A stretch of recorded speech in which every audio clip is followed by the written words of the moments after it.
الله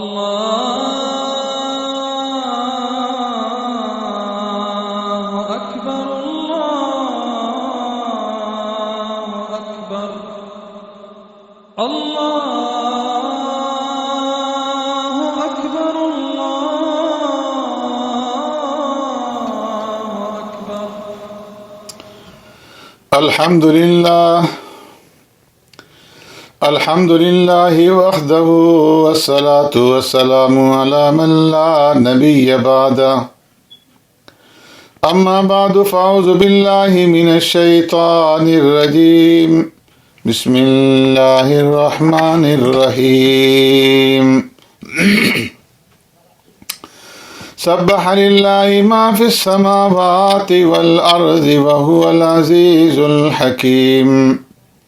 له ملك السماوات والأرض يحيي ويميت وهو على كل شيء قدير.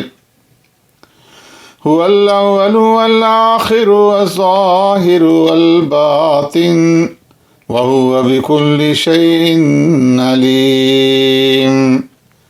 صدق الله مولانا العظيم.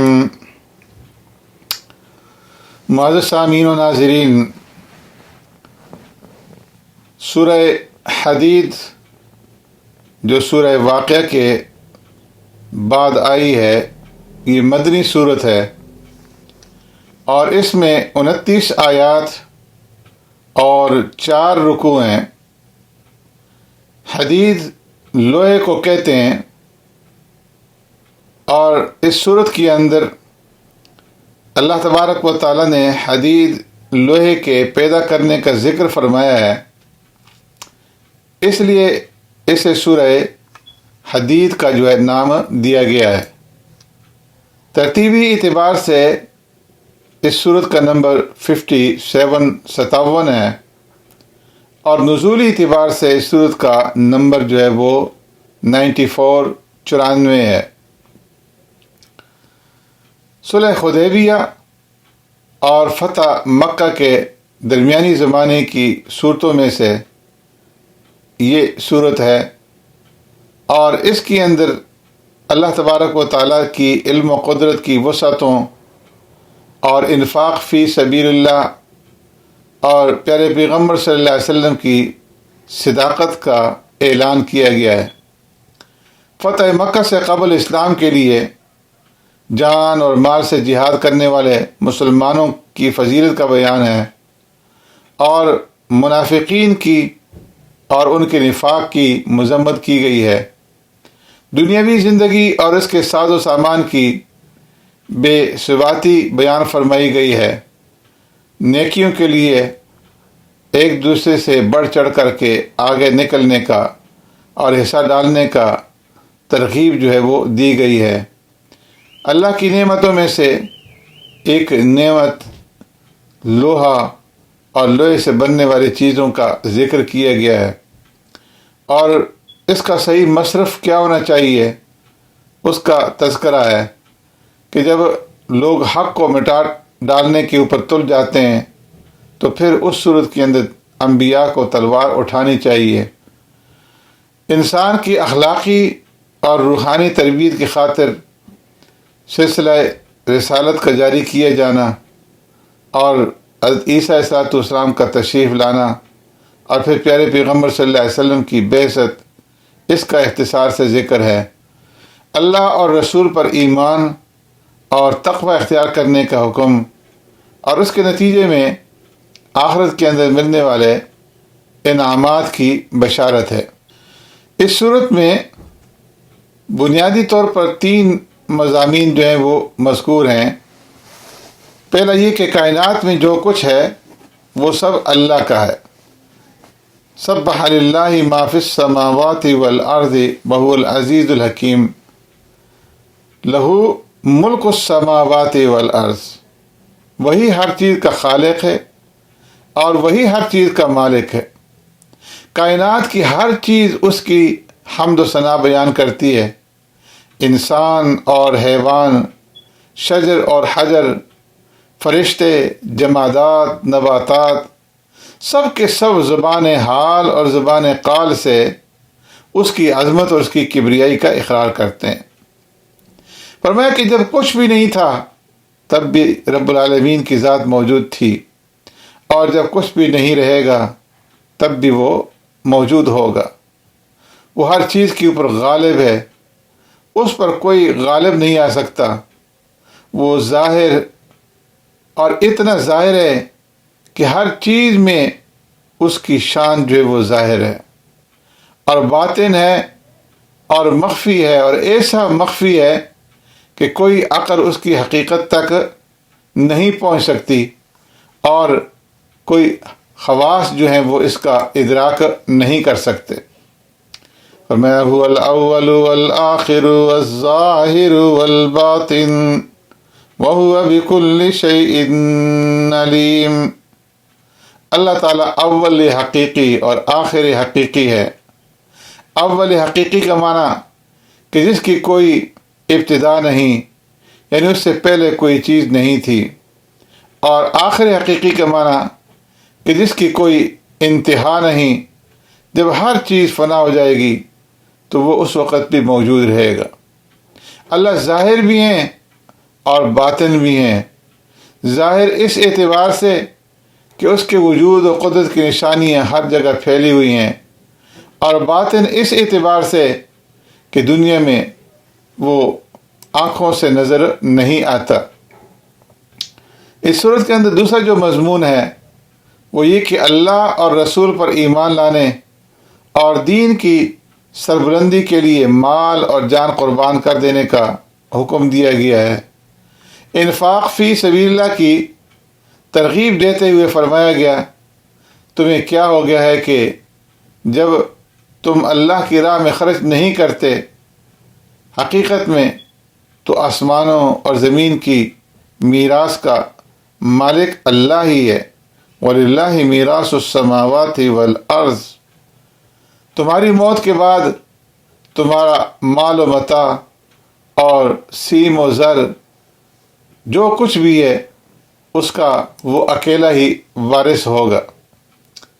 پھر پیارے پیغمبر صلی اللہ علیہ وسلم کی رسالت کا تذکرہ ہے کہ وہ رسول برحق ہے، انسان کو تاریکی سے نکال کر کے نور کی طرف لاتے ہیں۔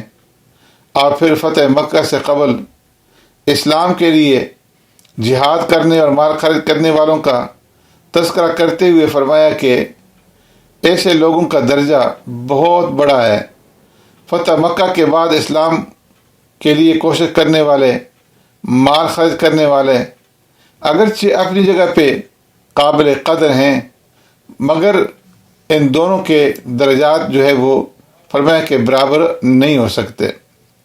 پھر فرمایا کون ہے من ذا الذی یقرض اللہ قرضا حسنا، جو اللہ تبارک و تعالیٰ کو اچھی طرح قرض دے اور پھر اللہ تبارک و تعالیٰ فیضاعفہ لہ اضعافا کثیرا، اس قرض کو اس کے لیے بڑھاتا چلا جائے اور اس کے لیے پسندیدہ اجر جو ہے وہ اللہ رب العزت ثابت اور قائم فرما دیں۔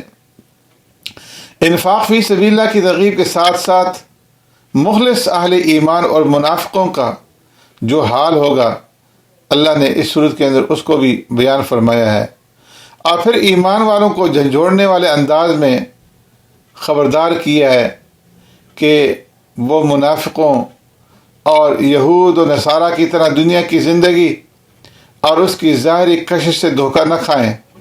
ارشاد ہوتا ہے أَلَمْ يَأْنِ الَّذِينَ آمَنُوا أَن تَخْشَعَ قُلُوبُهُمْ لِذِكْرِ اللَّهِ وَمَا نَزَلَ مِنَ الْحَقِّ۔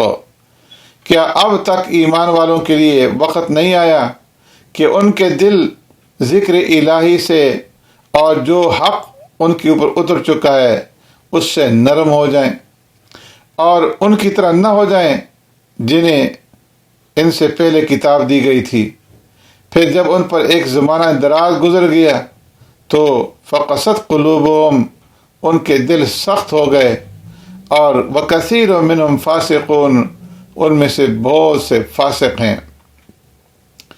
تیسرا مضمون اس صورت کے اندر اللہ رب العزت نے یہ بیان فرمایا ہے کہ اللہ نے انسان کے سامنے دنیا کی زندگی کی حقیقت بیان کی ہے تاکہ وہ اس کے ظاہری زیب و زینت سے دھوکہ نہ کھا جائے۔ سمجھایا گیا کہ دیکھو یہ دنیا سراب ہے، دھوکہ ہے، لہو و لعب ہے۔ اعلموا انما الحیات الدنیا لعب و لہو و زینت و تفاخر بینکم و تکاثر فی الاموال والاولاد۔ فرمایا کہ کم عقل لوگ مال اور اولاد کی کثرت کے اوپر فخر کرتے ہیں، حسب اور نسب کے اوپر اکڑتے ہیں، اپنی پوری زندگی اور اپنی ساری صلاحیتیں دنیا کا ساز و سامان جمع کرنے میں لگا دیتے ہیں۔ اس دنیا کی مثال فرمایا کہ اس کھیتی جیسی ہے، کمثل غیث اعجب الکفار نباتہ ثم یہیج فتراہ مصفرا ثم یکون حطاما وفی الآخرۃ عذاب شدید۔ جس کی سرسبزی اور تر و تازگی دیکھ کر کاشتکار خوش ہوتا ہے اور اس کھیتی کو دیکھ کر کے دیکھنے والے رشک کرتے ہیں، فرمایا پھر ایک وقت آتا ہے کہ کوڑا کرکٹ بن کر کے سب کچھ ہوا میں اڑ جاتا ہے۔ یہی دنیا کی زندگی کا حال ہے۔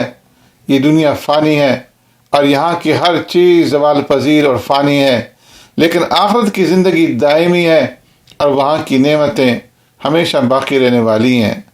اس لیے اللہ رب العزت مسلمانوں کو حکم دے رہے ہیں، سابقوا الی مغفرۃ من ربکم وجنۃ عرضها كعرض السماء والارض اعدت للذین آمنوا باللہ ورسلہ ذلك فضل اللہ یؤتیہ من یشاء واللہ ذو الفضل العظیم۔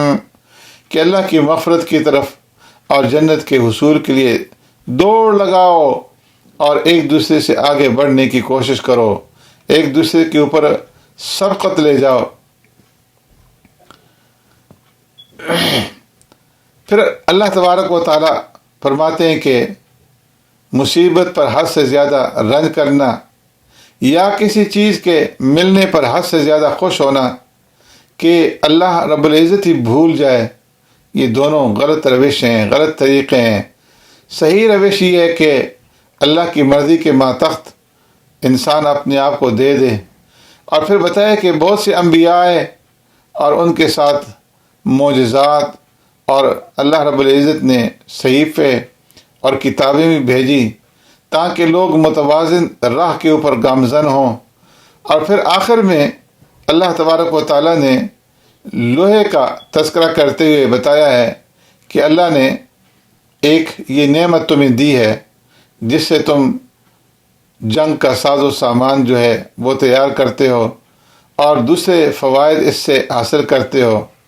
اس کا صحیح مطلب یہ کہ اللہ کے دین کے دفاع میں لوہے سے کام لو، نہ کہ اللہ کے دین کے مقابلے میں آ کر کے کھڑے ہو جاؤ۔ پھر وَلَقَدْ أَرْسَلْنَا نُوحًا وَإِبْرَاهِيمَ وَجَعَلْنَا فِي ذُرِّيَّتِهِمَا النُّبُوَّةَ۔ اس رکوع کے اندر بتایا کہ اللہ نے جس طرح انسان کی جسمانی پرورش اور تربیت کے عظیم الشان سامان پیدا فرمائے ہیں، اسی طرح اول روز ہی سے انسان کی روحانی اور اخلاقی پرورش اور تربیت کے لیے اللہ رب العزت نے رسالت کا سلسلہ قائم فرمایا، اور اسی رسالت کی سلسلہ کی کڑیوں میں سے حضرت نوح علیہ السلام، حضرت ابراہیم علیہ السلام کا آنا تھا، اور ان کی ذریت کے اندر بھی اللہ نے نبوت اور کتاب کا سلسلہ چلایا، یہاں تک کہ حضرت عیسیٰ علیہ السلام تشریف لے آئے اور انجیل ان کو دی گئی۔